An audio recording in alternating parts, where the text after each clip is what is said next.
Hello, ഇന്ന് ഞാനും അമ്മയും കണ്ണനും കൂടി ഒന്ന് കുറച്ച് സാധനം വാങ്ങാൻ മുക്കത്ത് പോയിരുന്നു കേട്ടോ. അപ്പം ഞാൻ മുക്കുത്തി മാറ്റണമെന്ന് കുറേ ആയി വിചാരിക്കുന്നു. എനിക്ക് ഒരു 2 വർഷം മുന്നെയാണ് മുക്ക് കുത്തിയത്.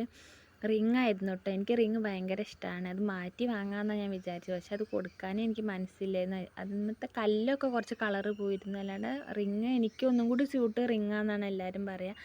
പക്ഷെ നോക്കിയപ്പോൾ നല്ല കളക്ഷൻസ്, മാലയും വളയും എല്ലാം നല്ല കളക്ഷൻസ് ഇവിടെ ഉണ്ട്. അപ്പോൾ എനിക്ക് ഇഷ്ടപ്പെട്ട ഒരു മൂക്കുത്തി ഞാൻ എടുത്തു കേട്ടോ. ഡയമണ്ട് ആട്ടോ എടുത്തത്. ഇതാണ്. പക്ഷെ ഒന്നും കൂടി എനിക്ക് ചേർച്ച റിങ്ങാന്ന് എല്ലാവരും പറയണത്. പിന്നെ ഞങ്ങൾ സൂപ്പർ മാർക്കറ്റിൽ കയറി കുറച്ച് സാധനങ്ങളൊക്കെ വാങ്ങി. പോരുമ്പോൾ അമ്മ ഞങ്ങൾക്ക് ഫുഡൊക്കെ വാങ്ങി തന്നു. ഇത് കണ്ണന് അവിടുന്ന് വാങ്ങിയൊരു മിഠായിയാണ്. അവനങ്ങനെ മിഠായും തണുത്ത വെള്ളമൊന്നും അങ്ങനെ കൊടുക്കാറില്ല. ഇത് മൊത്തം അവൻ ഒറ്റ ഇരിപ്പിന് കഴിച്ചു തീർത്തു. പിന്നെ അമ്മ ലൈമ് കുടിച്ചപ്പോൾ അതും അവന് വേണം. അങ്ങനെ ആ ലൈമിൻ്റെ പകുതി എനിക്ക് തോന്നുന്നത് അവൻ തന്നെയാണ് കുടിച്ചത്. പിന്നെ അമ്മ ഞങ്ങൾക്ക് ഫുഡ് വാങ്ങി തന്നു. ഞങ്ങളത് കഴിച്ചു തിരിച്ചു പോന്നു.